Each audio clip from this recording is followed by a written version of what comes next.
Everybody, welcome back to Swahili Nation. One Africa. It's good to be here. I believe you guys are not seeing me clearly. I had to put this mission here to for those who are new to this family to kind of learn and to know what we stand for and what we have been fighting for. All right, our missions are there to defend the image and bring back to defend the image and protect the image of Africa and to bring back all the heritages, including sons and daughters, back to the motherland. Heritages like all those artifacts that were taken a long time ago by the colonizers to bring them back home, but also to decolonize the mind through authentic knowledge. This is dear to my heart, and I think this is what we do all the time with our content, and to create the bridge for oneness and peaceful Africa. And our vision is towards a one Africa of solidarity in peace and love. So that is what guides us. That is what leads us in this mission. So thank you for everybody who is joining here today. I'm not gonna be alone here. I have my brother from South Africa, Gama Cuba. Is it Cuba or Cuba? I'll be I'll be talking with him and sharing with him a little quick. I'll be bringing him very soon to start talking about these things that happened this week. So please invite somebody else to come here, and if you can copy this link and share with somebody. It's very important. It's been a moment. It's been a while. So invite the family, all the family, to come here to talk about different things that have been happening this week. I see you see a limited number of pictures in the thumbnail, but we might be talking about a lot of things. We'll be talking about South Africa. I have my brother from South Africa here. We'll be talking about Congo because, for what happened this week.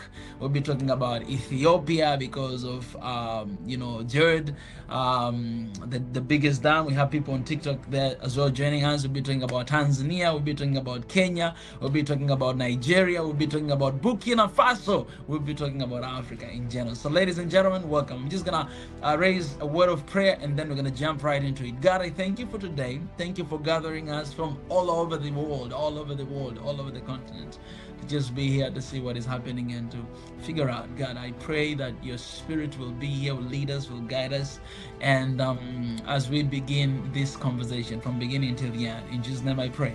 Amen. Amen. Ladies and gentlemen, without wasting time, brother Gama Cuba, how are you, man? Hey, brother, I'm good, man. Long time. Thank you for inviting me. Yeah. Always a pleasure, man. It's been a while. When you texted me, I already had a plan to do this today. So when you texted me, I was like, wow, this is cool. At least I'll have somebody sharing with and discussing about these things. I appreciate for your willingness and for taking initiative to actually do it. The topic is central to the question of African unity. Right. Yeah. And responding to the question, can we have some sort of continental patriotism, and what does that look like beyond tribes, right? And so I thought when I saw that you were addressing it and you were trying to talk to it, because you are an advocate for African unity, for one passport, one Africa, and I thought what you are actually raising towards one Africa. How does that play into the overall narrative of the breadbasket of Africa, which is South Africa? Know, and we know that South Africa is dealing with issues around xenophobia, and and not just xenophobia, Afrophobia, right? Because the outcomes of colonialism is xenophobia, Afrophobia, anti-blackness, black-on-black crime, black-on-black hate. And so I think you are touching on very significant topics. And I think if we share this discussion live and someone gets to hear it, we could shed some light on this particular topic. So thank you for always inviting me. I appreciate, man. It's good to have you. So, okay, let's start with Okay, let's start with Burkina Faso. All right, let's start with Burkina Faso. Today I've shared the news. It happened I think.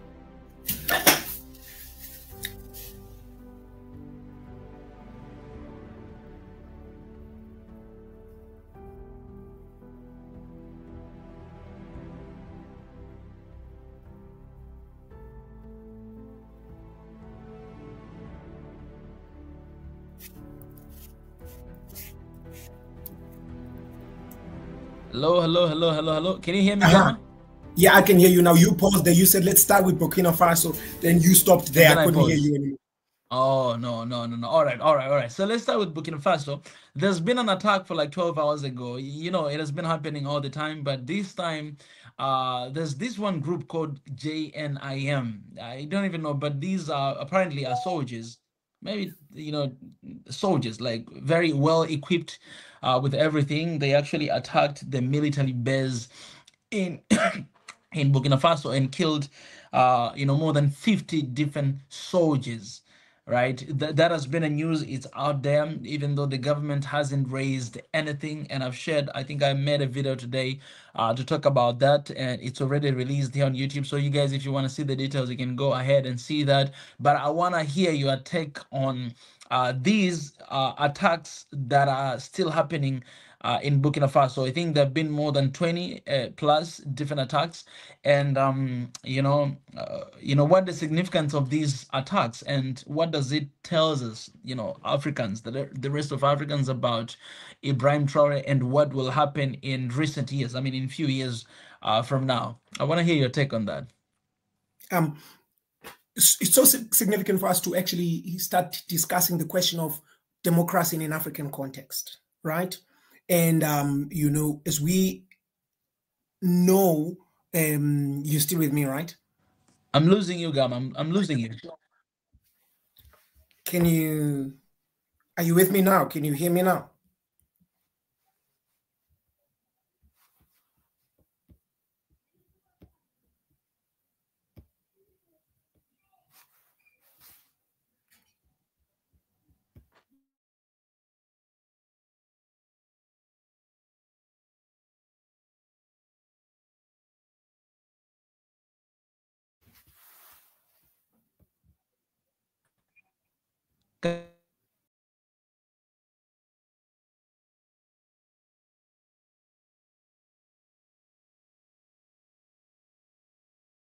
Gamma.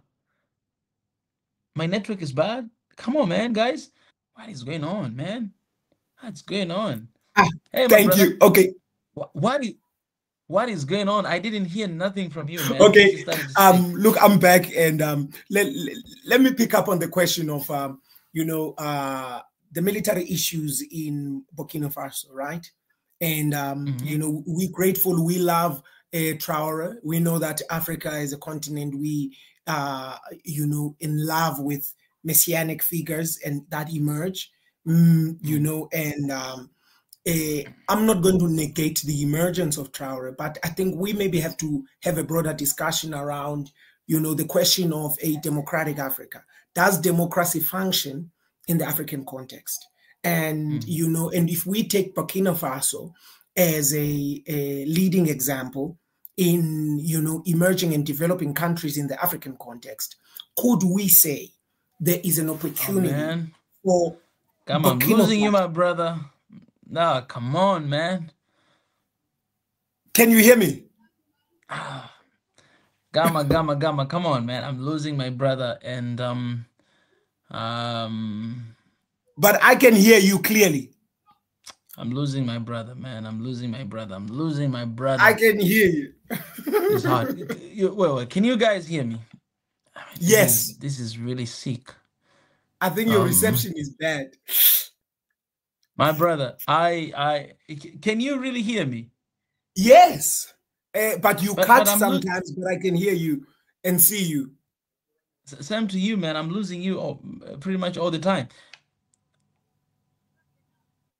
Can we restart and just jump in again from your side? All right. Let's start. You go on. I wanna see if I can see you and hear you. You continue.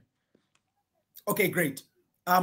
So I think it's so significant for us to, you know, the Africans in the African context and the African diaspora to really sit down and reflect and ask themselves, is democracy a necessary system for the African context? That's the first thing. Number two, is the relevance of democracy or the irrelevance of democracy proven wrong by the emergence and the rise of Ibrahim Traore. And I think maybe this is a fundamental question that we may ask, you know, and even the African diaspora that's interested in the African context, you know, maybe to ask questions that, does democracy work for the African context? Is democracy necessary for the African context? Post-colonialism, and, you know, is democracy necessary? You know, because we have military-styled governance systems that function in, you know, Central Africa, East Africa, and North Africa, and you know, and I think the emergence of Traore, you know, is one of the most significant, you know, discussions that we as thought leaders have to discuss. And I think maybe, you know, the viewers of Swahili Nation have to maybe at a certain length and at a certain level really sit down and reflect and say, if constantly there are attacks and there is constant conflict in, you know, Central Africa and East Africa, in West Africa, what is the cause? Is it the system that doesn't work? Is it leadership paradigms that don't function and that are not proper for the system? Is the populace responding properly to the emergence of these leaders? And does it work for the African populace? And my brother, you back, my brother. Man, yeah. Please, go on. I think you're saying a lot of good stuff here.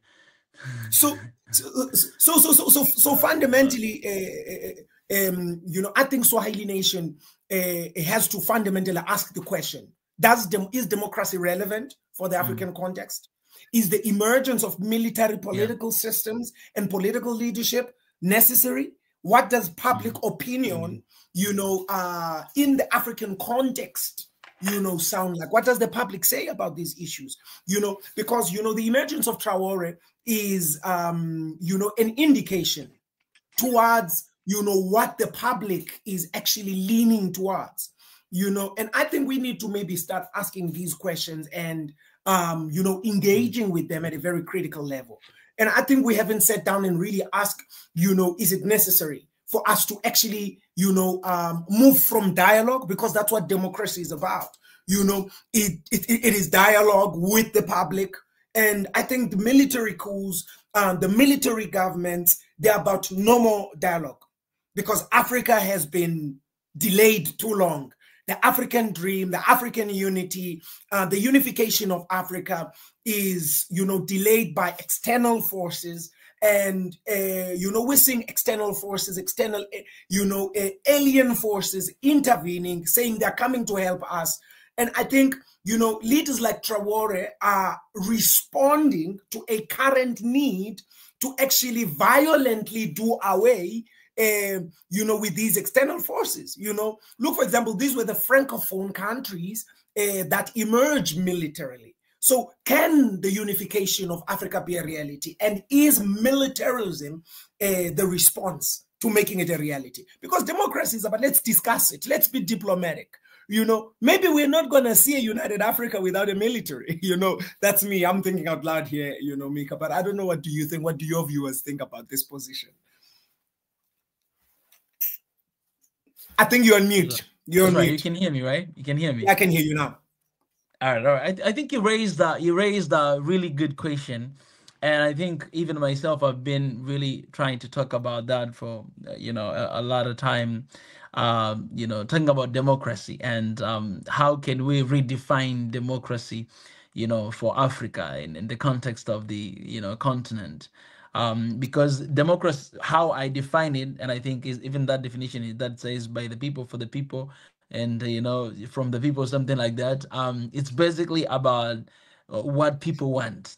All right. People, they vote, and people, they decide what they want. So you can either carry on an election where people can cast, you know, their votes in the ballot, or you can either listen to the opinion of the people. Majority wins, right? So if the people say that, hey, we want this guy for the next 30 years, 40 years, then that guy will be a president. If people say, for example, in Kenya, they say Ruto must go. There are several people who are saying Ruto must go. There are several people who say, you know, we still need Ruto. What they can decide if they want to have Ruto or not is by casting their votes very soon and decide, you know, who is going to be their leader. So I think there's a need for us to redefine the democracy in the continent, and especially when you look at the Burkina Faso that we're talking about right now, man. I was looking at the list of what Ibrahim Traore has done for the past 2 years. It's a lot of things he has done. You know, compared to some of the presidents that have been in the regime for more than 30 years. And this guy, he has transformed everything. So you're asking yourself, if this leader is going to stay for 10 years, what is going to happen in this country? I think, everything will be like, what is really happening. So I want to hear your suggestion. What do you think, what kind of democracy structure it can really work for Africa, apart from the one that we always follow and they always talk about? Well, funny enough, I was in the South African context involved in something called the electoral reform, where the South African constitutional democracy made it unconstitutional for an individual to run for public office without a political party. And so when I was the national youth leader of One South Africa movement, which was co-founded by a constitutional lawyer called Dr. Michael Louis, who's a mentor of mine, and, the former president of the opposition, Mmusi Maimane, now Dr. Mmusi Maimane, we championed the question of direct elections, right? And, direct election and really, first of all, I think we need to maybe rethink the electoral system in a continental position. And I think when we talk about, for example, running towards a one Africa, we have to maybe ask ourselves, how does the electoral system of a unified Africa function, at large? Do we actually have a framework where we are thinking about an African constitution, right? I'm not well versed or well versed on the constitutional language of what the African Union stands for, because it's one of the most irrelevant bodies in my point of view. I mean, you are more exposed to the African Union than I am, and I think, we at the continental level haven't gotten to that discussion. Those guys hate me, man. Those guys hate me. I bash them all the time. They hate me. It happened to me like twice, man. I've been rejected twice there. The United, in African Union, man, twice. Yeah. I always hug them, and I think we really have to say the truth, man. Yeah. So. Yeah. And I can tell you now, one of the reasons that these guys, are like that. And this is the question, the fundamental question of, does democracy work in the African context? Right? And what you find out is that, the system hasn't been contextualized, in a sense that it adopts indigenous systems, right? I think at a certain level, when we come from a grassroots position and we come from a lower level point of view, we have a form of thought, right? Do we participate in constitutional democracy, where a certain continent, where a certain country, is abiding by the rules of the Constitution, that the Constitution is the highest law, making body of, the land? Do we, move by a liberal democracy which emphasizes individual rights and individual freedoms? Do we participate in a participatory democracy where everybody's invited to be participating, and it emphasizes active citizenry, right? Or do we just go for direct, democracy, right? Which makes decisions directly, right? Through votes on politics, and where individuals can emerge. And, they can run, as individuals without political parties, and run for state office, direct democracy, direct elections, And so I think what we were, driving was the question of direct democracy and direct elections, where independents can run as public office. But I think what we are seeing, particularly in, with Traore's case, is, militarism at its best. I mean, first of all, it was a military coup, and and I think we wouldn't be able to apply these political systems properly in the context, seeing how much foreign interference occurs in the African context. And I think, what I presuppose is that the emergence of political military leaders is out of exhaustion, because, the observation science teaches us that violence is an indication and a tool for drawing boundaries. You know, it's like, for example, in your home, if you are in your beautiful home with your lovely wife and kids, and an invader comes in and is carrying a club or a knife, and you have a gun in your safe, you have two options: to scream and call the police, or you have option number two, to shoot them down. And so violence becomes a tool to draw boundaries. And I think the response to that, one, questions the mandate of democracy in the African, I like what Clean Black Sneakers is saying. It wasn't a coup, it was a rescue, in my opinion. You know, great perspective, you know. And I can definitely tell you now, the type of political system or governing system in the African context is going, to coincide with the environment. It's going to, need, the consent of the people, but the leadership that will emerge is going to emerge out of the exerted force that is coming on the nation.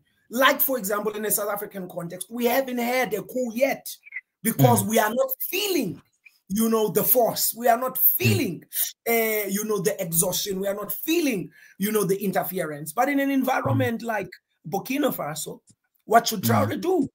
Should he let foreign interference determine the election? And so that's where the brokenness of democracy becomes a problem, because all of a sudden, no matter how popular you could be, but some French billionaire, some American billionaire can come in and buy elections. Yeah. You get what I mean? So democracy can, at a certain length, be undemocratic. Become undemocratic, seeing foreign interference. And I think, with foreign NGOs that come in, bringing in aid, saying they are investigating the political scenario, but they are there as interfering agents, they are there as spies, they are there for foreign agendas, then democracy becomes obsolete in those areas.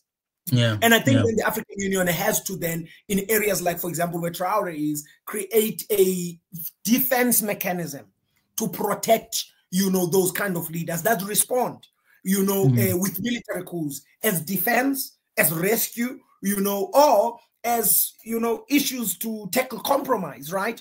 So I'm thinking around those issues, right? So irrespective of the democratic system that applies in this space, we definitely going to have to contextualize, or we're going to have to rethink democracy with an African lens. I hear what you're saying, but let's think about this. What should we do in order to prevent the coup from happening? For instance, it's not always the same case as Burkina Faso, right? Burkina Faso right now, this is one of those very few cases that they have a very good, successful coup, right? And, the people of Burkina Faso love it. The people of South Africa, they're behind it. And we see things are happening. Like, we see. So basically, kind of like Clean Black Sneakers that say that this was not a coup, but it was a rescue. And it's true, because you see, I mean, the changes you see that is happening, like, okay, this is how things are supposed to be. But not all the time it happens the same way, right? You have sometimes a coup that they come and then they basically do nothing. And for this, I'll just give an example of Gabon. What really happened to Gabon? I don't even understand that leader, what he's doing. Recently he went to United States and he took that Make America Great Again, and they came back to his country wearing that hat. And then you have Senegalese president who basically was asking Trump to build a golf course in Senegal. I mean, he was voted in, and I was really surprised. And then you have some other leaders there this Gabon leader who is suggesting that Donald Trump should receive a Nobel Prize, right? There's just that. You look at them, they're just being puppet, right? But this guy, he came, through a coup, and you don't really see anything happen. It's as if like somebody placed there. But my question is, what do you think should be done in order to prevent coup from happening in the continent? At the same time, I don't know if we categorize there's bad coup and you know, and good coup? Or can we put all of them in the same category, that coup is just coup, no matter how it is, it's just coup, and then ignore everything, every other good stuff that are happening? I wanted to hear your opinion on that. In ethics, we call this the ethical dilemma, where, remember the example and the scenario I created, where you, your wife, and an invader, your lovely family, you have two options: to call the police or to shoot him in the head. If the scenario escalates, he comes in with a gun and you have a gun, and then he has your child in the hand with a gun.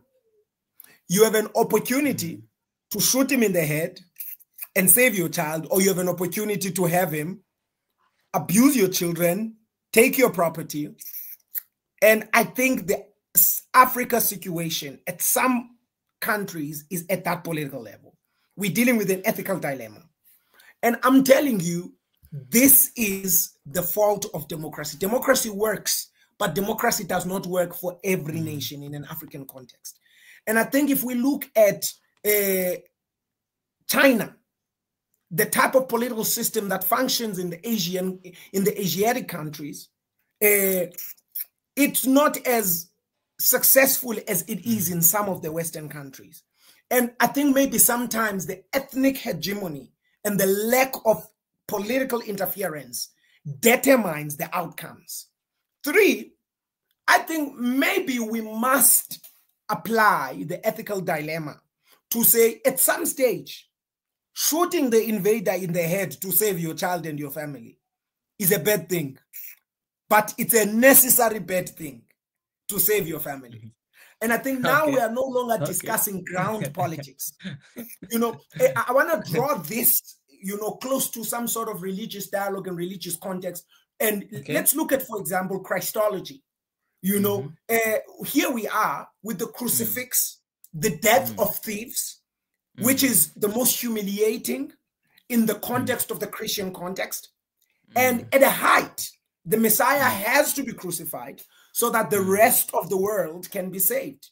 And that's what Caiaphas says: one must die so that many may live.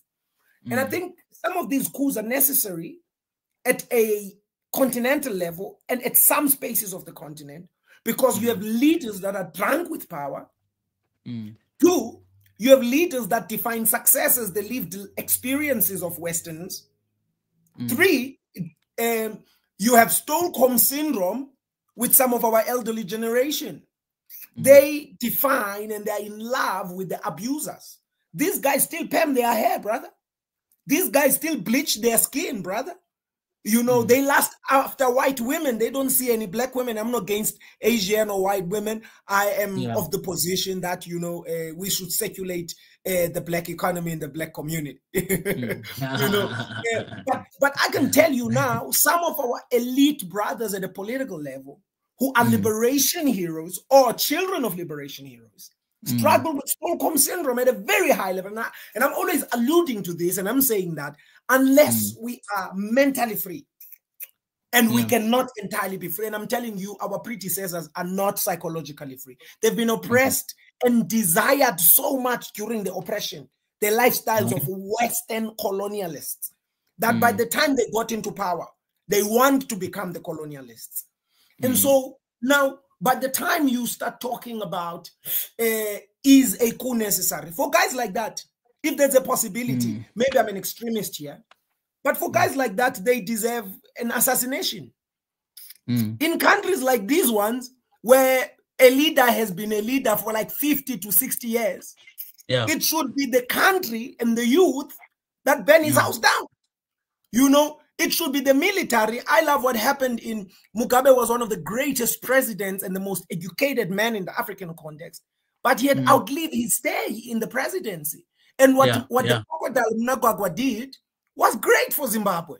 That was a hostile takeover, and that was a magnificent coup.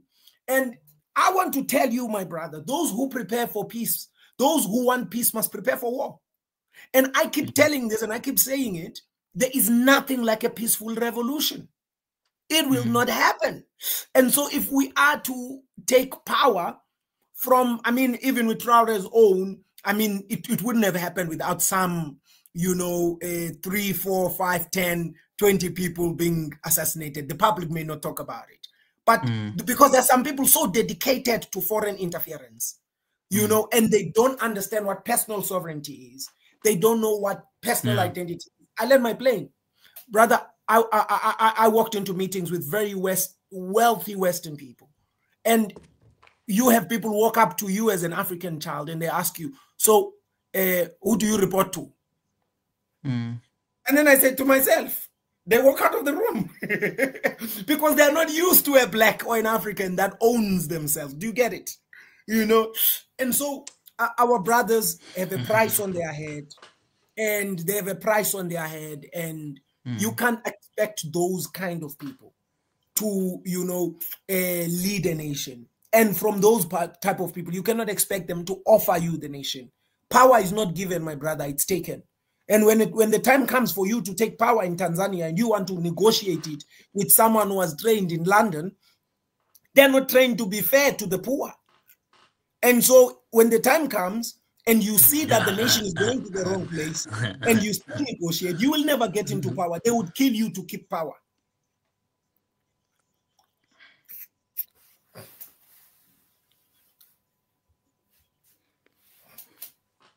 Yeah. So, okay, I would love us to jump to the next topic to finish these things that we have, you know, here for today.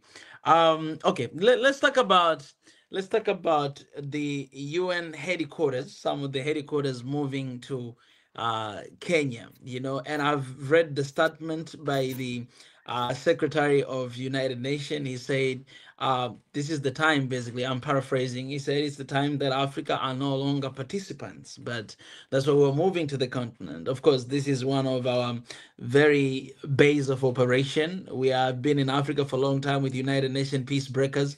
So we have to move to Kenya at least to be close to that. And this is the time of transformation. And I remember the time that President William Ruto came to a regime. These are type of things that he was talking about. The reformation of United Nations, you know, reformation of IMF and World Bank. It's one of the things that I really loved him at the start when he became a president, because he was talking about this stuff. And right now we see the realization. He spoke about, you know, removal of visa for all Africans, you know, are going to Kenya, and it actually happened just a week ago. And now we see UN HQ moving to Kenya. What is your take on this? And what do you think is the significance of these headquarters moving to Africa in general? Generally, I used to listen. I listened to Ruto, and in an interview that he had, he talked about the transformation of the global economic system and the rethinking of the current global financial institutions that drive capital globally, and how that could be addressed, and where ethnically and from a diverse point of view and from a continental sovereignty point of view, nations could sit down and talk at an eye-to-eye level.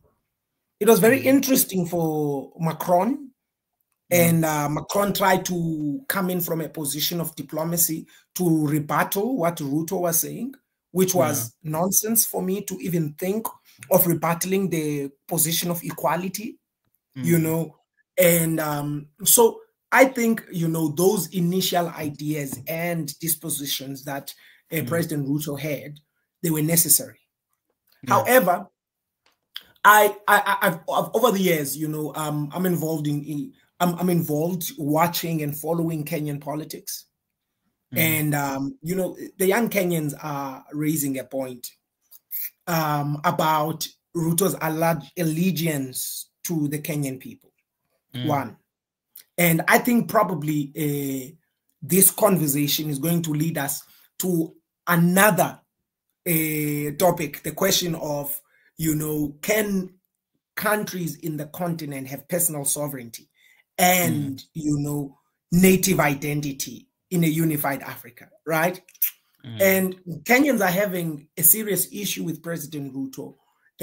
One, from his policies, from the stances that he takes, and you know, and they find his decisions a little bit problematic for the general community. And so I think now that he, has found a new partner, a renting partner, he's become a landlord for the United Nations. This is a good business move for Kenya, but in the history of Africa and the United Nations and funds that come from the UN and the intervention from the UN, Africa has never become better. The UN has been in areas throughout Africa alleviating poverty, and those areas are poorer and poorer. And this is not to say that the UN's intervention in some African countries and areas that are, war-stricken and so on and so forth, was not alleviating the issues. But this is also to highlight, we cannot allude that the UN has been an agent of political interference. And so if we say then that the UN, which has not finally concluded the question of the Security Council, the Global Security Council, Africa's seat on the table, how many people on the African continent, from a presidential point of view, a nation point of view, sit on that, then why should the UN have a seat and be, housed in an African country? Do you get what I mean? So this is a question of security, because the UN is the brainchild of Europe, is the brainchild of the West. Is the West trying to combat, Asiatic influence over Africa? Because geopolitically, Africa is leaning towards Asia. And is the West trying to combat that by strengthening its ties and by centering its citadel of influence in the African continent? And if the African continent's organ of African unity, which is the African Union, is necessary and is functional and is strong, would the African Union have its own headquarters in Munich, Germany? Would the African Union have its own headquarters in America, in Washington? Then if not, because of security reasons, why should the United Nations, which is the brainchild of the West, why should it have its headquarters in the African continent? And I'm alleging, I'm alleging that the United Nations is a brainchild of the West. It is an organ of Western interests and promoting Western values, Western cultures, and Western civilization. And if my allegation is true, then why should it be headquartered in the African continent when we have our own body of African Union, which is the African unity, which is the African Union? So I think, there are issues there, but otherwise, from a business perspective, I think William Ruto is a great businessman then. He's now the landlord for the African Union. He must be making really good money. Yeah, indeed. You raise very important questions because, man, it is, to be honest, I'm still processing about this. If it is really good. So do you think, okay, let me ask you this. Do you think this move is good for Africa or bad for Africa?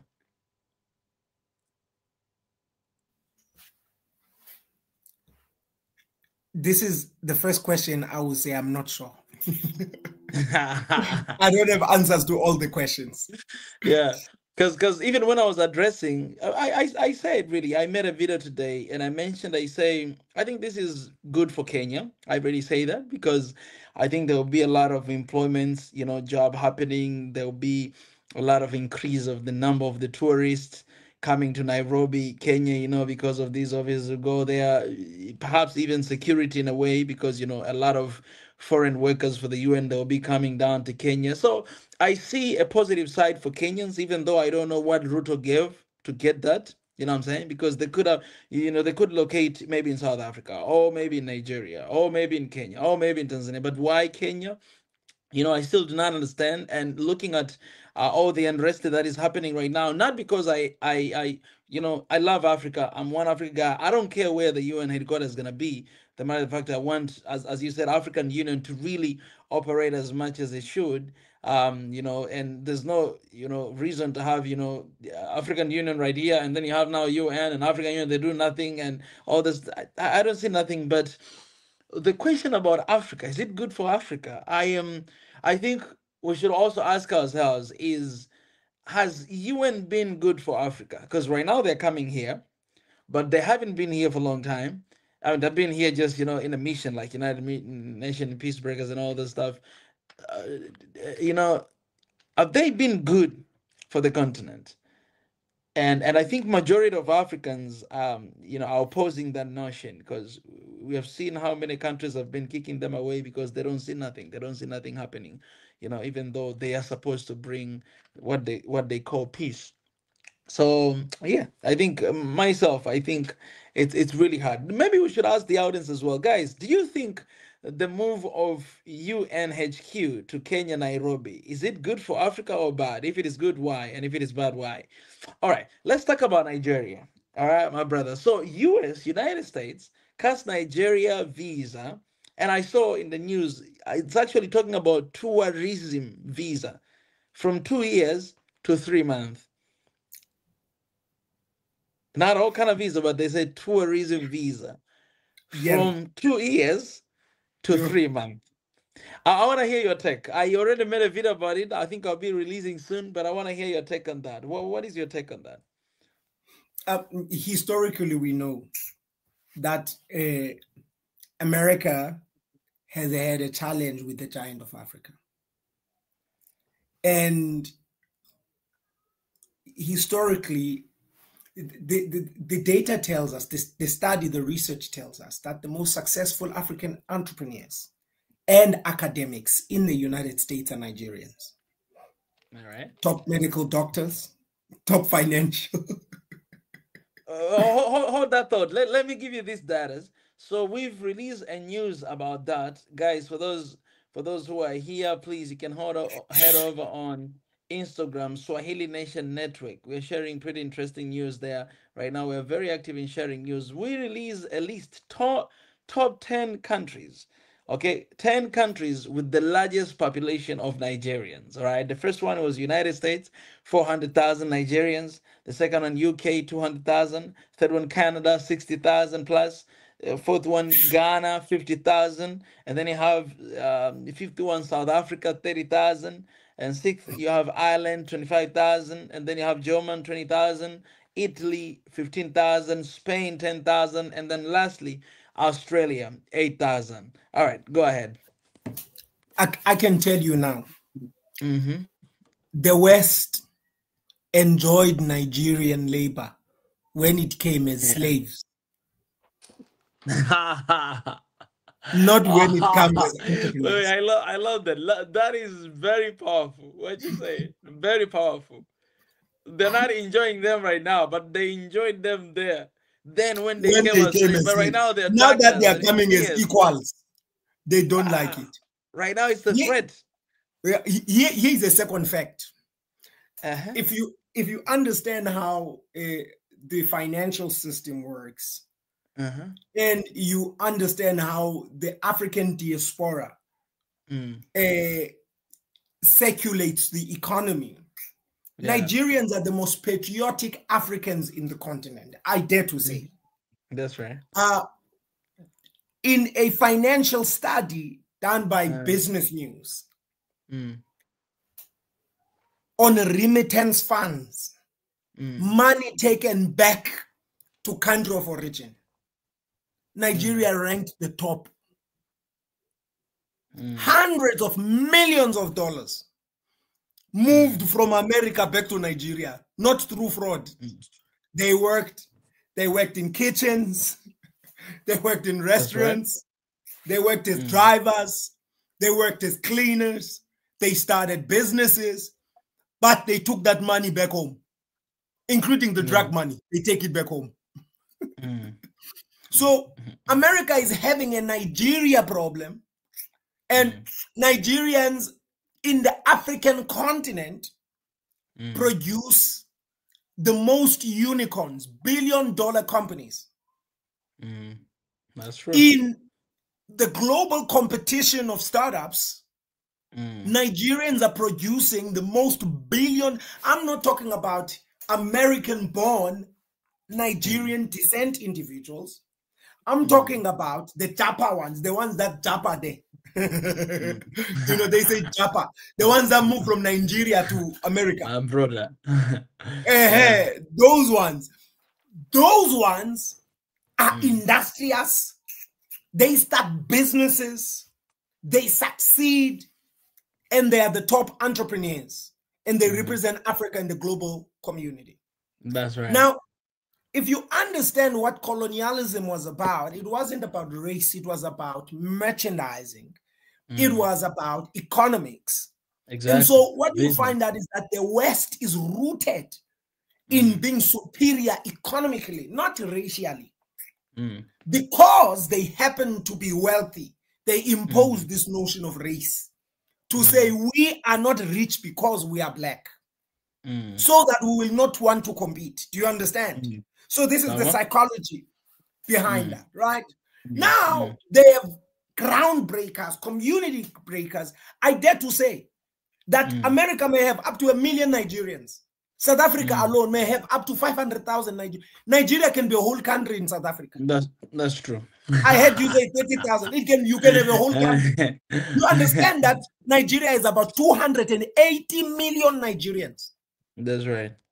Close to 300 million Nigerians. It's the largest population in the continent. We must not downplay Nigeria. Nigeria is huge in numbers. It's the largest human resource in the African continent. And I can tell you now, those people are daredevils. The militancy that they came from politically, they take it through the churches. Their churches are the largest organizations in the globe. In the world. Yeah. And they start universities with those churches. They start businesses from those churches. They influence politics in America and outside of America with those churches. So the West is having a Nigerian problem. It's not just the West, my brother. Also, South Africa is a Nigerian problem. The rest of the world is a Nigerian. We must be humble. We must be honest enough to say we have a Nigerian problem, and it's a good problem. These guys, when we elect the first African president, he must come from Nigeria. Or the head of military, or the head of business, he must come from Nigeria, because they are the elephant in the room. So the limiting of the visa is limiting of access to resources, because America is a free market capitalist nation. You come in, if you have skills and you have the daring character in nature, you can make anything happen. And now, from time immemorial, I mean, Louis Farrakhan was still starting those days. The American government had already grey listed Nigeria and branded Nigeria as one of the most corrupt nations in the world. So we know for a fact that the UK is the most corrupt financial system in the world. But they choose to pinpoint and point Nigeria because of the public illicit crimes that they're open about, and not the white collar crimes that are happening in the West. And I'm not even pro-West. I'm not even anti-West. I'm actually not pro-Asia. I'm pro-West. But we are honest enough to say Nigerians, they come into the system and they take over. And so even me, if I was America, I would give them a 3 months visa. Actually, 3 months is a lot. Give them 1 month. Where is Tuna Cheki during this season so that he can hear this? You know, so that's what it's about. It's about these guys are industrious. These guys are hard workers. These guys don't rest. I spent 17 years with Nigerians. These guys are hard workers, and I'm a South African. I know for a fact that Nigerians, if you work 3 times, they double that 3. Those and I'm generalizing right now, but let me ask you this, Gamma. Let me ask you this. Okay, I hope if we have Nigerians here, you can help us out as well in the comment section. Where do you think this come from? Why Nigerians are very aggressive, hard worker? They always look after opportunity. They're like the image of Nigerians. They really remind me of the image of Israelites. You know what I'm saying? Back in the days when they were in Egypt, right?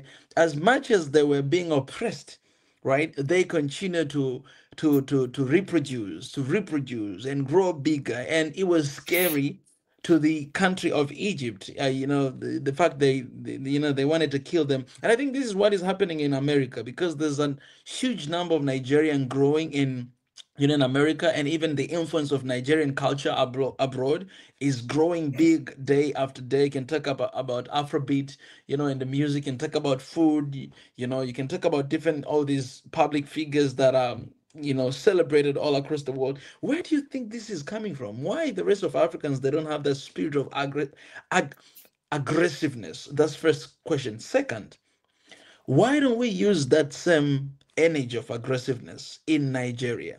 You know what I'm saying? Like in the country, because the day, you know, I think PLO Lumumba say the day Nigeria wakes up, Africa will never be the same again, and it's true.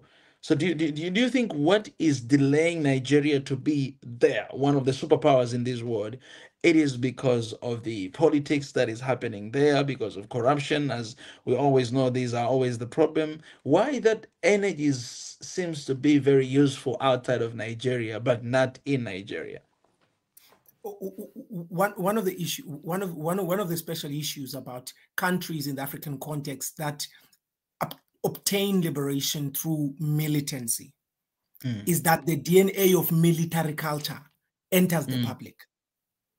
And, you know, what you find out is that those countries that came from military liberationist kind of thinking, the philosophy is you kill or die. All right. And so that's the first thing. That is very, very, it affects the religion.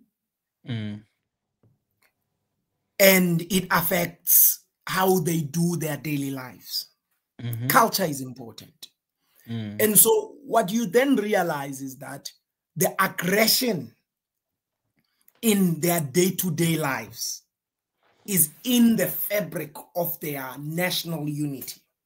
The second thing is what I've learned, irrespective of the disunity because of religion in the Nigerian context, because religion is a big problem in Nigeria, right? It is the solution, but it is a big problem. And I think the Arab, these are the last remaining specks of the Arab conquest of Africa. That's how it didn't just affect North Africa. It's seldom said that North Africa was impacted by the Arab conquest. And I can tell you now, Islam that is spread to northern Nigeria is proof of the Arab conquest. And so now religion is so associated to identity that Nigerians would have disunity, not because of political systems, but because of religion. Now, religion is a divider globally, right? Now, Nigerians in the diaspora, irrespective of religion, they are united. In the South African context, an Igbo and a Yoruba, you will never hear them say, I'm Yoruba, I'm Igbo, I'm Delta. They are all Nigerians. I remember there was such a strong conflict a couple of years ago between the Hausa and, the Middle Belters and, the South in Nigeria, which is mostly Christian. And it was a religious conflict. And one of the Nigerians, former president of the Pentecostal Association of Nigeria, Baba E.A. Adeboye, he stood up. He said a very compelling statement. As a Christian cleric, he said a very compelling statement. He said, we should never divide on lines of religion. He said, we must remember we are Nigerians first before we are anything. Huh? Wow. I asked myself. He said, as a man of God, we are born of the Spirit, born againism. He said, we are Nigerians first. And you see, this is a sound, well-simmered man of God who's educated, charismatic, Pentecostal, and too much. But he said, we're first Nigerians. And the question of community sovereignty and collective identity is something that is strong in Nigeria, particularly Nigerians in the diaspora. They stick with each other. Here in South Africa, you touch one Nigeria, you touch every Nigerian. They don't play like that. You understand? And they support one another. When one starts a business, it's our business. And I think, religion is the big problem in Nigeria. As for the politics are useless everywhere in the continent. Our guys are greedy, not just in Nigeria, and it's because of the poor politics that Nigerians are emerging and becoming entrepreneurs, and so I think a poor political system raises proper entrepreneurs because people begin to solve problems themselves, and they don't wait for the government, right? And so I think those are the thoughts that I have, Maker. Those are the kind of things that I have. As you're sharing this, I'm just thinking that Nigeria, it has the huge number of diaspora all across the world. I just named top 10 countries, but they are basically everywhere. Even here in Tanzania, they're here. And if they have that mindset, I'm wondering. Okay, we spoke about religion, politics, that is affecting that, but I'm wondering why this cannot be ignite in the continent. I mean, in Nigeria, because you have this diaspora all the time. They go back to Nigeria, and of course, they do business there. So basically, even economic of Nigeria is number one in the continent. I'll say pretty much is because of what Nigerians are doing when they go back home. All these diaspora, right? How much investment they do back home and everything, but you don't see the same thing happening in politics. So I think my question is, my curiosity is,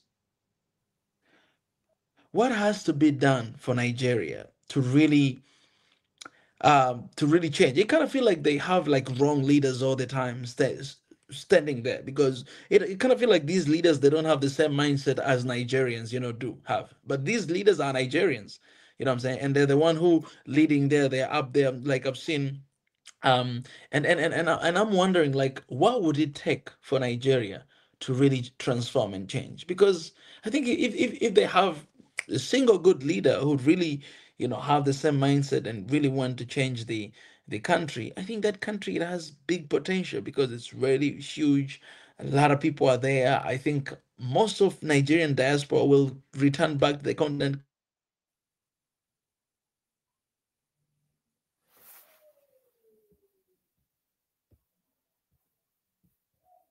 because most of them, I mean, it wants nothing with it.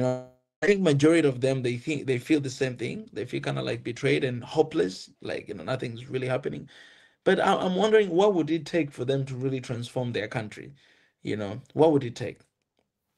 I genuinely believe that we have to do knowledge sharing generally in the continent. And secondly, I think we underestimate how much of each other we need at large. And I think, every country in Africa needs a Nigerian. Yeah. And I know a lot of South Africans are going to, who are watching us, who follow you, are going to slap me online. Wow, wow, wow, wow, wow, wow. But we need each other. Yeah, we need each other. There's something that, because you see, the militants in Nigeria can also be an abuse. You understand? So they need that soft love. They don't know what that is. They think life is by force. Nigerians, when they're with them, they're talking loud all the time. My brother, hey, my brother, everything is by force. My brother, my brother, you don't understand. My brother is, oh my God. But so they need us as well.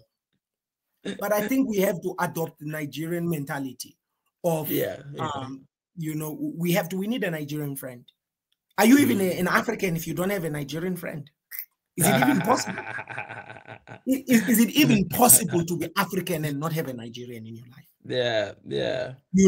But I think also Nigerians have to be willing to learn from us. Because sometimes they come with giant of Africa mentality and it doesn't work, it's undermining. But and I lived with Nigerians. I'm raised by Nigerians.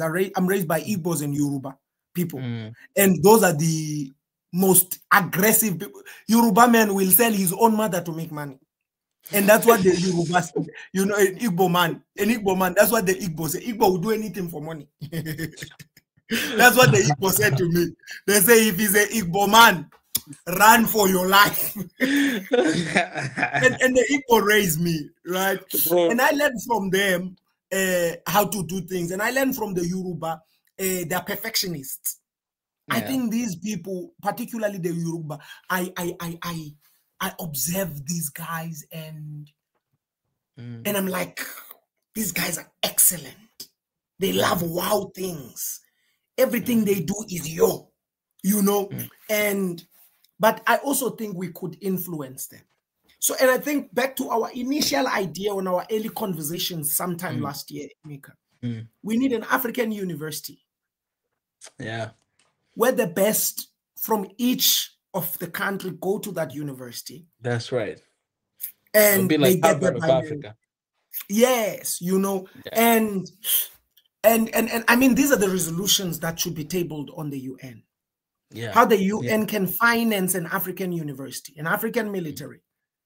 But in the meantime, the UN people at the forefront, they are still T-girls for the West. Yeah. And sometimes... that would be a bad idea. Yeah, it won't work for them. yeah, it won't work for them. I mean, to use that against them, no, they ain't gonna do that. The matter of fact, they just hijack your all intelligence, you know, to make sure that you do nothing. You know what I'm saying? Exactly. And so they have research on research, no implementation. So I think at a certain level, maybe we have to, gain from Nigerians, learn and interact and allow Nigerians to be part of our lives. And also, but only those who allow us to be part of their lives as well. I say in the South African context, because I love progressive Nigerians who marry South Africans. I call them brothers-in-law. But the South African Nigerian tension is very serious. It is very serious. No one plays with that. So I'm the middle ground. I am the middle ground. It is very serious. So it happened in Tanzania. All right, this is the final topic that we have today here. That Tanzania just banned foreigners from running small businesses. They released a statement, and I think we shared on Swahili Nation Network Instagram account the official document from the government and the policies, the change of these policies. One of the reasons they say that they want to protect the local business people. I think there have been a huge number of foreigners doing engaging in even small businesses. As a result, the local people, they don't really do nothing, right? And they get nothing, from earning. So I think, they're doing this, first of all, to protect the local people because, of income and everything. They don't really have enough money to start something like supermarket, but they can have this little kiosk and everything in the country running. So if you're a foreigner, you can actually do business in the continent. In Tanzania, but there's they listed some of the threshold of the jobs that you're not allowed to do. For example, small scale mining, foreigner cannot do that.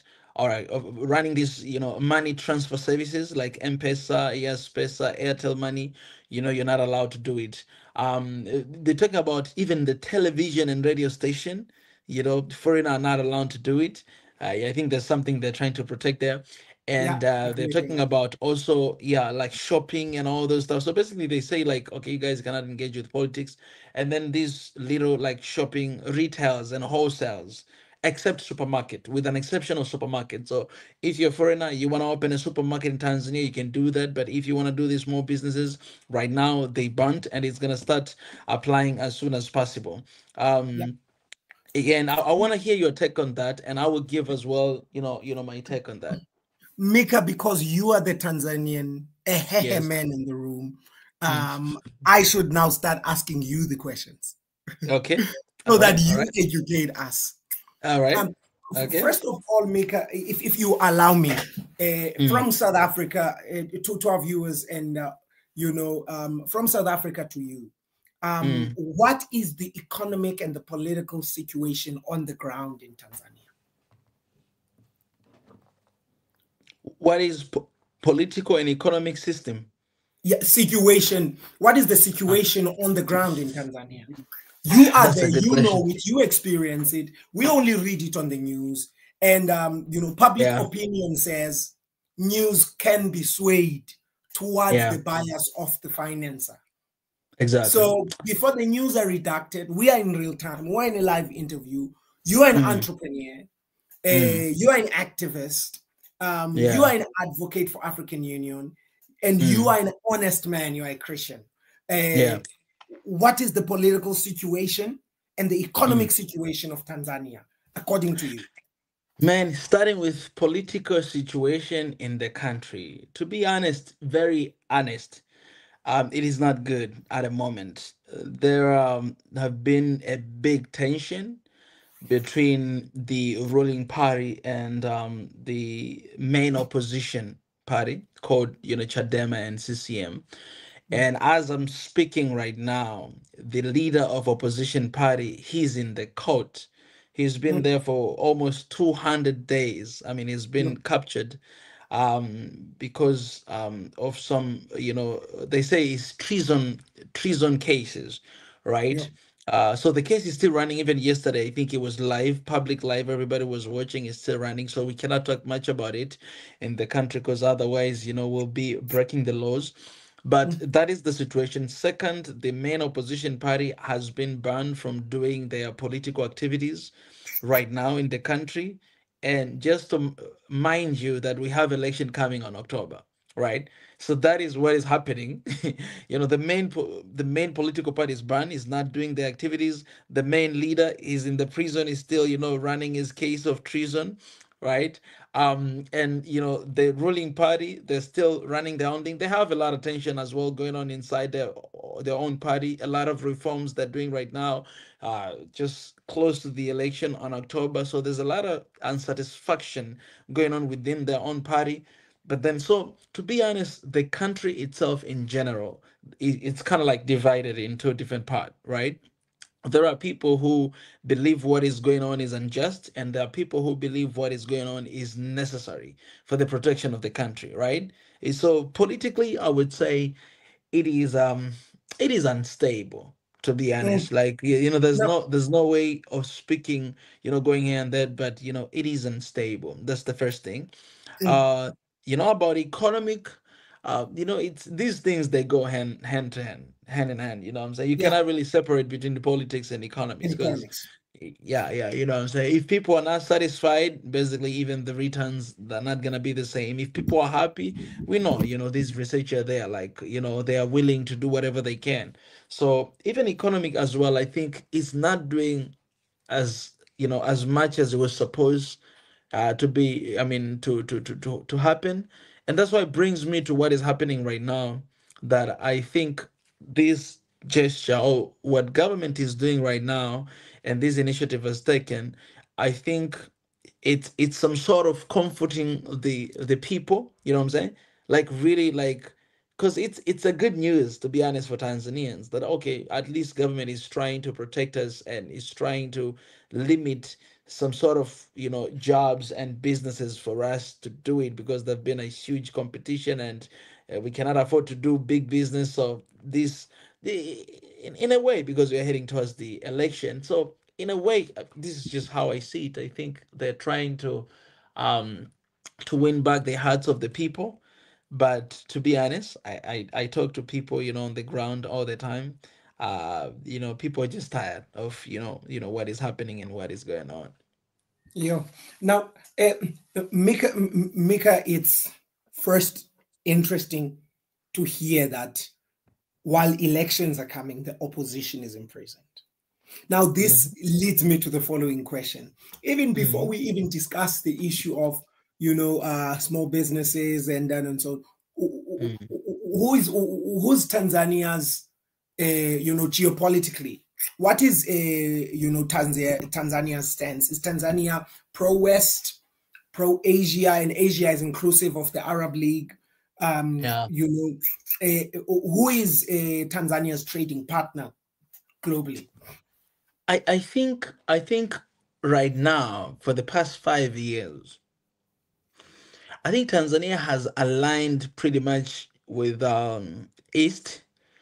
Like they're still doing trade with the West as well, because we've always been standing. I mean, we've been standing at the middle that we can collaborate and partner with everyone. You know, we can do with everyone. We're not here and there. But I think for the past few years, it has been pretty much with the East. So I'm talking about, China. I'm talking about the Arab leagues. I'm talking Yeah. about that. So for the past 5 years, it has been like that. I see a lot of projects being done by Chinese. I see a lot of things, even there's one company from Dubai. They're the one that managing all the ports in Tanzania right now. You know what I'm saying? Like, Chinese, they're the one who building the, SGR right now. I mean, I think Turkey were doing that before, and Korea, but right now the China, they've received that deal. They're taking control. There's so many projects. There's one of the big market in Dar es Salaam also has been, I mean, it's gonna be open very soon, built by Chinese people. Like Chinese people, they are everywhere right now in the country. So I see alignment with the East more than the West right now in the Yeah. Yeah. country. Yeah. And if we say that Tanzania is aligning geopolitically with the East, geopolitically with the East, do we have a lot of tourists from those areas than we do from the West in the Tanzania space? Are we having people moving to do business from there, from China, from the Arab leagues? Are we having most of those people moving to live in Tanzania? Is that the situation on the ground when you move into the big cities? Is that what is being experienced on a day-to-day basis? Absolutely, absolutely. When you come, you will see, for example, Chinese people everywhere. You see them everywhere. I'll tell you, like 90% of all of the shopping malls here, I mean, in Dar es Salaam, are owned by Chinese people. Ah, I Yeah, understand. you can see as well the same thing for apartments that have been built, in the city are owned by them. So yeah, you see them everywhere. You see them So they are everywhere. the trading partner. And Yeah. now, Mika, you're an entrepreneur.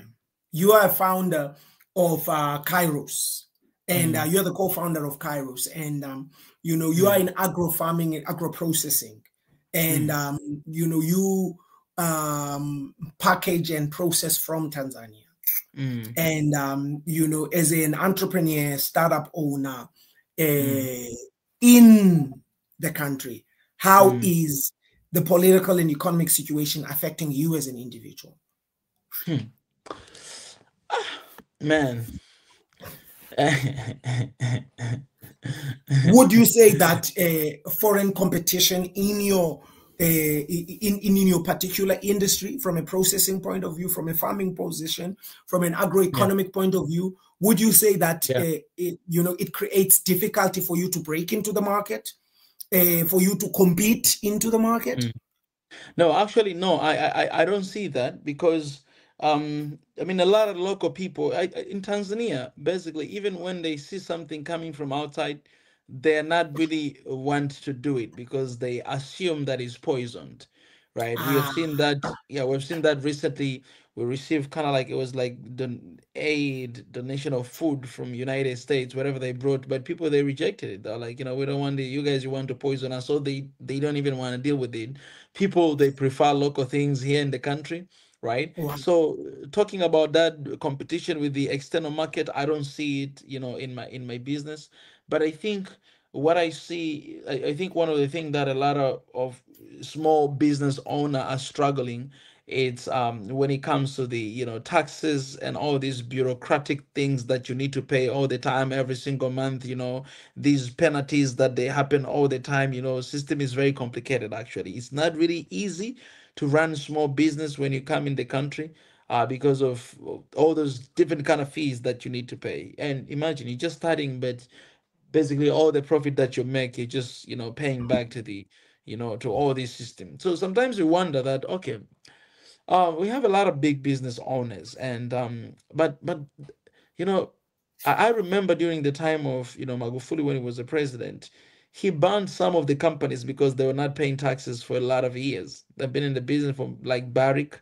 It was here. The government was owing. I mean, it was owing government a lot of money because they're not paying taxes. But I think they really, the government, they really um track taxes from these small business owner, from what I see, like every day, day to day, which we're supposed to pay, and of course we are doing, but it's not the same thing with this big business Yeah. owner, right?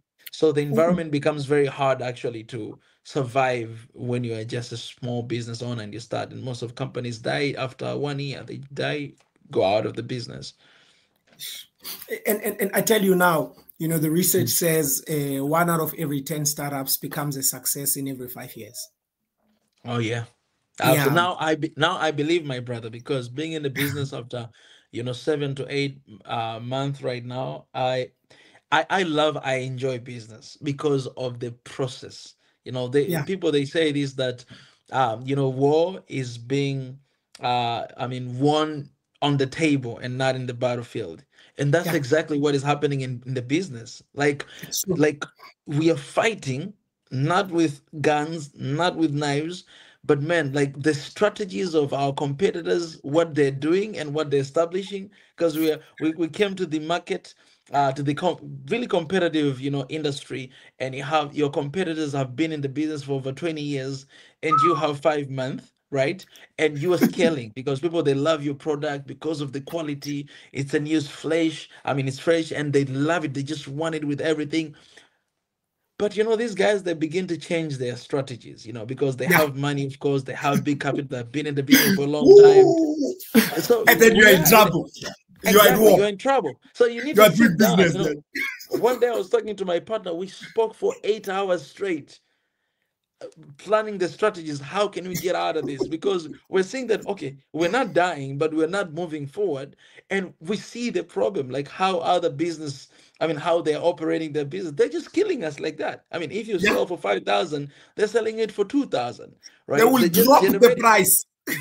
they drop all the way down where you cannot go there because you have a little capital and you don't Yeah. have a lot of things. You just started, so you need to maintain to and little bit of profit. But for them, they drop everything all the way down, and you cannot do anything. So, Entrepreneur of note.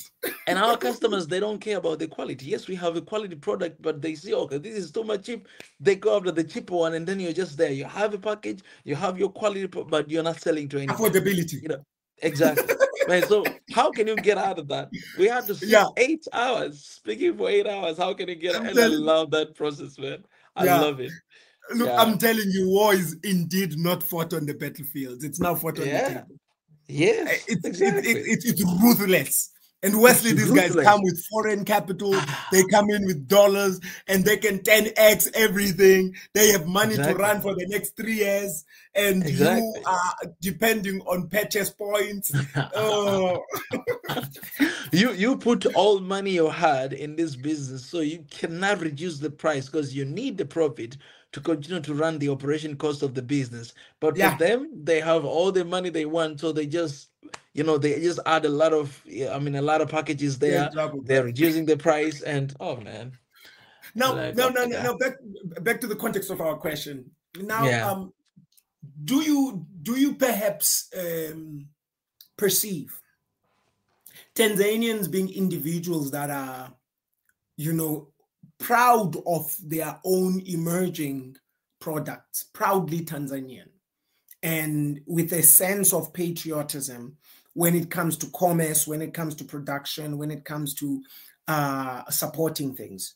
Do you yeah. perhaps think, there is some sort of, Tanzanian economic nationalism I, I, in I this? think that I think that is what drawing back Tanzania to some extent. We were talking about Nigeria, how they are pro and very patriot of their country.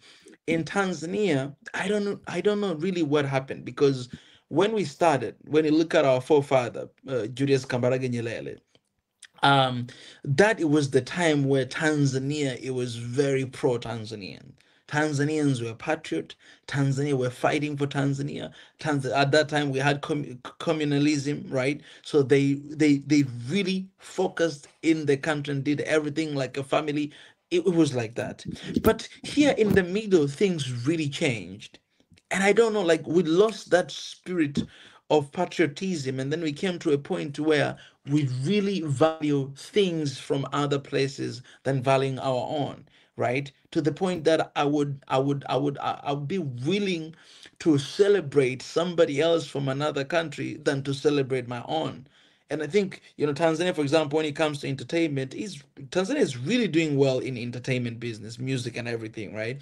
Right now with Bongo Flava and everything, but one of the things that we were falling short is that, celebrating our own things, right? It has been a big problem, supporting our own people. But recently, I think recently when, President Magufuli came, that spirit was awakening inside of the people, right? The spirit of patriotism, the spirit of loving the country. And even after he dies, right now, I would say that people are leaning towards fighting the country because they see how things are happening, how it's going, and they know that, okay, I mean, we had a president who was really pro Tanzania, he was really patriot and everything. So people are leaning towards that and celebrating that, as this goes on right now, youth and all these, and kudos as well to some of the opposition parties who are really raising that awareness, right? To the people of Tanzania to be pro Tanzanians, right? But then when you come to politics, you have two different things, because you have people who are engaging in politics, they're more of a pro government or pro party, workers of their political parties, celebrating their political parties even more than celebrating a nation.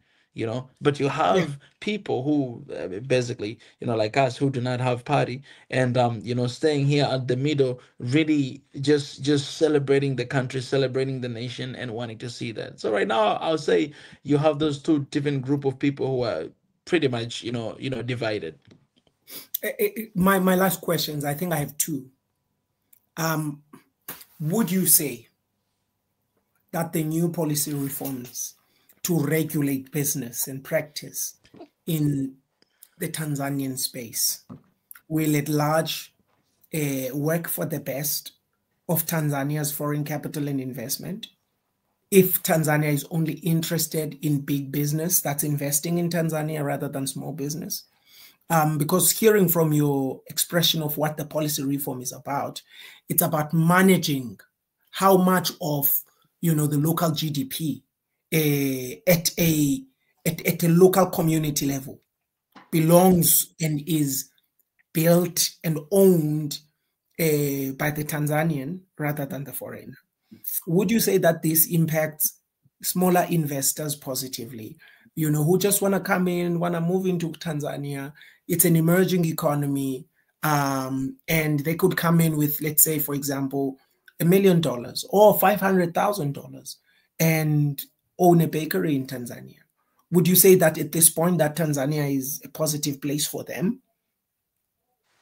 I would say, to be honest, I think it will really, it would really support the local business owner or entrepreneurs, because as for now, it means they're reducing a level of competition from all these from different group of people. Because when you're talking about foreigners, you're talking about, the entire world, basically, coming and start. So I think this policy, it will really support the people of Tanzania. And I think, they sat down and think that, okay, I think, our people, they can manage to run their small businesses, and they're doing it.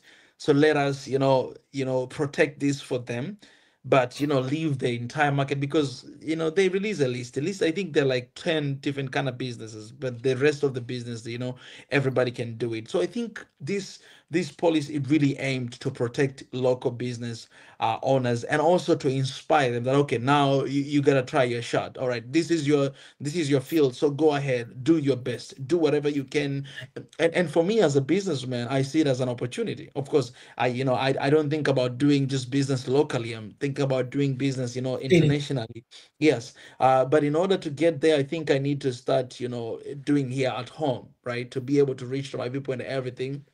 Yeah, to be able to do that. But then on the other side, I believe that foreigners can, I mean, the policy says that, but they can still do it if they want, because the simple way of doing it is coming to the country and really partner with the local person. You will know how you can agree on whatever to do. I think it needs to be based on trust, because if you write, I mean, in the contract you cannot really write your name because the police does not really allow you to do it. So it has to be, like that. I hope I'm not gonna be captured by the, police, because I'm teaching people to to illegal, saying, on the street. Don't teach us. Don't teach us. Let's come experience it in Tanzania. Mika, here is my second last question. Yes, yes. Mika, your obvious passion for African unity in the African continent. Yes, brother. And if you were to become the president of Tanzania, yeah, 15 years from now, 10 years from now, yeah, what would be your most significant priority to tackle at this stage? Oh, for me, I think what I think is necessary to be done right now is to radicalize the country in a way of how we in a way of how we do business and industry in general, because we have a huge number of young people graduating every single day from the university, and they have nothing to do. Most of border borders are those motorbikes runner on the street. Most of them are university students. One of the border that I use, he went to medicine school. This guy is riding border. He don't have job. His job is to be like in a farmers, but he's riding border. This is just one person. Another one I know, a teacher. I met up with him when I was doing border is a motorbike. A motorbike taxi to some of you are watching this. A motorbike taxi. So a lot of actually in Swahili Nation Network we share one of the news a couple days ago. Let me read for you. And this is what is happening in the continent and what's happening in here in Tanzania. Where is that news? I'm just answering that question. Yeah, the informal transport sector in Africa is 100 billion US dollar industry, like is growing so fast. And this is motorbike, border business and all these local business. And a lot of university students, they started, the government spent a lot of money, to make sure that they receive their education, because they receive the loan from the government. But then at the end of the day, where they go, they just end up doing informal sectors. They're not really using their expertise. So I think the solution for that is to radicalize, industrialize the country, all right, in form of business and in form of industry, because this is how it can produce a lot of employment and people can actually really use their expertise, once these doors are opened. And how can we do this? For example, I've learned this from China, from Japan, and Koreans. Basically, a lot of our people, they have a lot of ideas of business and how to run and how to do, but they don't have capital, they don't have money.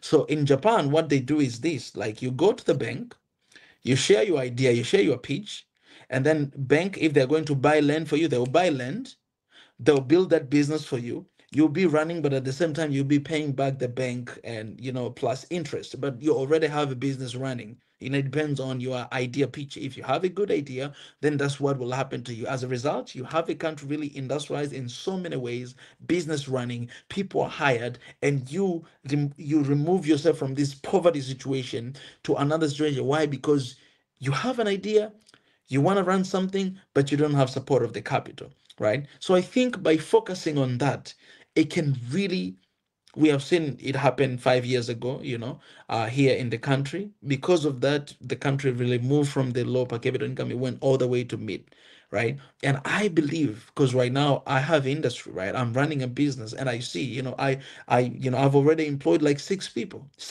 within 7 months. They're working right there, right? You can only imagine, if this is just one industry, what if I have 10? If I have 10, already 60 people. What if I have 100? 600 people. What if I have 1,000? 6,000 people. So you're actually solving the problem of unemployment. That's the first thing. And I think the second thing that I would really focus on is to radicalize. I love the word radicalize. Really radicalize the education, because right now our people are learning about how to use washing machine, learning about things that are not really productive, right, in our society today. But what about teaching our people just normal skills? What about in our schools, our kids to learn about, to learn about how to, to change whatever devices in the phone, change devices in the car, this and that. Like there's these normal skills that they actually you need them for daily activities, even when you're not employed, in a company, but you can still use it for your daily life. You know what I'm saying? And I think this what we call informal sector can also be very productive if in our education system we really concentrate on doing that. But we are not really doing that, and therefore we do not prepare our children for the life of this world, but we prepare them to be employed, but there's not really employment. So we need to radicalize education sector, and I think this is one of the things that I will do, because I started in one of the country that the education is almost good. I mean, it is good. I mean, it's almost excellent. And more than 98% of all the people of population are educated, university level, and then you have masters, and then you have PhD. So I think these are one of the things that I will definitely do. It's doable, and I've seen it being done, and I'm doing it right now. I actually started to do right now, so I think this is one of the things that I will do. Yeah. Wow. Well, Mika, we're looking forward to your presidency one day. To our viewers and our followers and our listeners, this is not just an ordinary platform. Yeah. This is a platform of future leaders. And, I came from a school of thought that says leaders must lead through the consent of the followers. And I'm excited. I was telling someone special to me, and I was telling them that Mika is an entrepreneur, is an activist, and at the same time, he's a man of God. And I was saying, I couldn't believe that there's another me in another part of the world. so the future is secure. The future is secure. The future is secure. So I'm super excited. Let me ask you the same thing. The same thing you asked me. When you become the president of South Africa? Mika, I think one of the most tedious situation is leadership development in the African context. It's under-resourced and underdeveloped. I promise you, leadership development is underdeveloped in the African context, and I think it's intentional. And so if by chance, which we make our own chance, the first thing that we have to reevaluate in the African context, particularly in South Africa, is to drive first the agenda around multiracialism. All right. I will offer South Africa a new language policy. Okay. We have the children of settlers who've been in the African continent for over 500 years in South Africa. By now, they should be able to talk native languages. Compulsory. By so doing, when we make it compulsory for native languages to be spoken in white communities, we open job opportunities for Black people in white communities to teach this language. Wow. And secondly, we break the racial gap that is maintained through language as a divider in the South African context. Because in the South African context, though we have some pockets of racists, but language is a strong divider. So the first thing I'll implement is a language policy, believe it or not. If we if we can kill the language mountain and uproot the language mountain, if it's the only thing I will contribute in this country, there'll be peace after me. Yeah. Because people who cannot talk to each other, people who cannot talk to each other cannot work with one another. And immediately when we segment a language policy, because this is such a complex issue that I've been thinking about for the past 6 years now, I realized then that we have to segment South Africa into 4 regions. Adopt Botswana as part of the country, Lesotho, Northern South Africa, this is Gauteng, Limpopo, and Mpumalanga as one area. Make Limpopo and Mpumalanga part of Zimbabwe. Make Eswatini part of South Africa. Lesotho is already in South Africa. We may as well annex it, like Russia did with you know, and then offer the monarchs, turn South Africa into monarchical democracy. Offer all the monarchs, as in the British Parliament, they have the House of Lords. Offer all the monarchs monarchical seats in Parliament, because they owned the land before settlers came. They led and they ran the people before what we call democracy is even a reality in this country. So monarchical democracy is a reality in the United Kingdom. If it works and the Windsor family ceremonially has a view, I think King Mswati, King Misizulu, King Vulisango of Amaxhosa, the King of Botswana, the King of Abasutu, I think they deserve to also have a voice in what happens in the sub-Saharan region of Africa. And then when we immediately segment the country into 4 spaces, then regionally, you have official languages. And of course, English remains as the lingua franca, right? But we pair it with an immediate Swahili. For every black child, it's compulsory, you must know Swahili, right?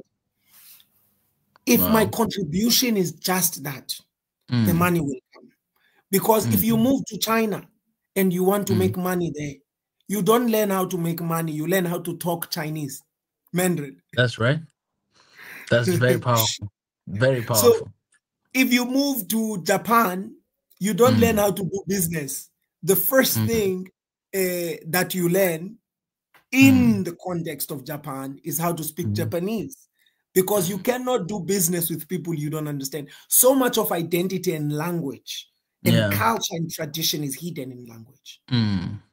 And I think one of the reasons why colonial taskmasters were imposing language is fundamentally a religious reason, like they did to Daniel and the 3 wise men that he was with. They teach him the language of the Chaldeans. If you change a people's language, like for example, we are Africans and we're communicating in a colonial language and we're thinking in a colonial language and we try to frame our ideas to each other. But if you are speaking to another Hehe individual and you had to speak Swahili or you had to speak colloquial, it would be easier and simpler. Do you see what I mean? Maybe not terminology, but paradigm. Do you see what I mean? And so I think, you know, language is central. And I think one of my biggest contributions into South Africa, which I push for from an educational advocacy point of view, is a language policy. We need a reviewed language policy, an implemented language policy for South Africa, one that's regional, segmented across the 4 regions of South Africa, and one that emphasizes and makes it compulsory for young white South Africans. Like we were forced. People say, no, we can't force whites to learn native languages. We were forced to learn English. Nobody begged us. You understand? No one went to talk to us, please learn English. They put it there, we learned it. You know, so it should be compulsory for young whites to speak native languages. It is an insult. It's an insult to us as a people, you know, to us as hosts for the children of settlers, that after 500 years, they don't even know. Not even 30% of whites in South Africa know how to speak a language. And, you know, I'll then give them a compliment, reverse colonialism, give them a Xhosa name, a Zulu name, a Tswana name, a Pedi name. So each white person must have two names, your white name and your African name. And then when I've addressed the language issue, I then reevaluate. By default, we reinvent what it means, the philosophy of what African means. Because in the future, yes, when you and me no longer live, there's going to be a question of what it means to become African. And white, just being white is not going to be enough. You're going to have to have language. You're going to have to have identity. And language is a discourse marker towards identity. And so by so doing, the whites may hate me for emphasizing and forcing them, they may say, to speak native languages. I'll be helping generations after them to carry the African identity. And then from that as a bridge, I will be creating humanism from an African context. So you forgive me, I'm a philosopher. I'm not even thinking economics. I care less about what the economic system is. No, that is very beautiful, because I think what you're dealing with is the root cause analysis. That's what you're doing, and I think that is how it's supposed to be done when you are trying to solve some certain problem. You should always go to the root cause, like what is the root cause of this, and deal with that.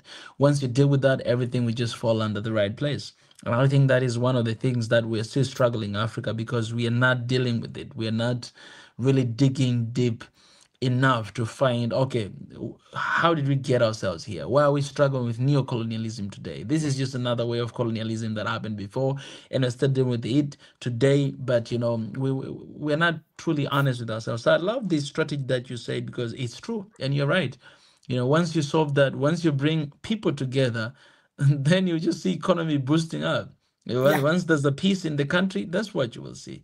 Once the people love the country, they're proud of their own heritage, proud of their own things, they will buy it, they will talk about it, and that's how we can boost the economy. My brother Yeah. Gama Kiba. Brother Mika, thank you so much for an excellent discussion today. I really appreciate these times. And let's do it again next time. Thank you. Oh yeah. Yeah, I mean, we need to be doing this weekly recap every week. So, I'll be hitting you up. When we're doing the next one, and it's always good to have you, my brother. I love you. And about You are business, my brother. we'll talk after 1 year. So I'm still figuring out things out, and Yeah. we'll talk after 1 year. Yeah. My brother, you and my heart, I'm praying for you. I can hear the grit and the tenacity from entrepreneurship. I know Yeah. exactly what you're talking about. And we founded the Cisco Generation Group, is a management consultancy, Yeah. and we've been assisting venture capital, small scale investors, angel investors to invest in emerging markets like townships and rural areas in the South African context. And our team of accounting professionals think properly, and business professionals think properly. What are the strategies and the business strategies that we can use to scale some of the products that founders and entrepreneurs have into the South African context? And I mean, when you have products that are bought at a higher currency, you make a good return. And sometimes they work, sometimes they don't work. And so we're trying to be the bane of Africa. So when you said the real war is on the table, I know what you were talking about. So I love it. Yeah. My brother, I appreciate, man. Thanks, man. I love We you. love you, brother. You know how we're praying for you. Thank you so much. Let's call it a night. All right. I'll see you. Talk to you very soon. Thanks, King. Bye, man. All right. All right, guys. So that's it. I think we've had a very productive session. So if you're joining right now, you can head over. You can start watching from the beginning. We've been here for 1 hour and 43 minutes. I appreciate everybody who came. Appreciate to see my brother Reggie there, Michael Bali, Clean Black Sneaker. She left a while ago, and everybody else who has been here, Atofarati in Niger, and everybody who came in here and said nothing. I appreciate you guys. I love you. Thank you so much. All right, head over to the description. You'll find the link. Said sign the petition. We are still pushing for one Africa right now. One Africa, one passport, one army, one people, one phone code, and everything. So go there, sign that petition, and before signing, please read the petition and also sign. We need to see that right now. And there's a lot of videos coming up. Everything we discussed here. There will be videos, coming on YouTube channel. So please check them out, and it's gonna be amazing. It's gonna be great. All right. Appreciate you guys. I love you. Appreciate for all the members in the family. We have members who are supporting us. I appreciate you guys. We have patrons in the family who are supporting us. We appreciate you guys, and those who are contributing through PayPal. We appreciate you as well. Thank you. We would have done this without you. For those who did not subscribe, please do turn on the notification button and stay tuned for more to come. God, I thank you for this amazing session I had with my brother Gama. I just bless you. I just thank you. Until next time, be glorified, be magnified. In the name of the Father, the Son, and the Holy Spirit. Amen. Guys, thank you. I'll see you next time. Bye-bye.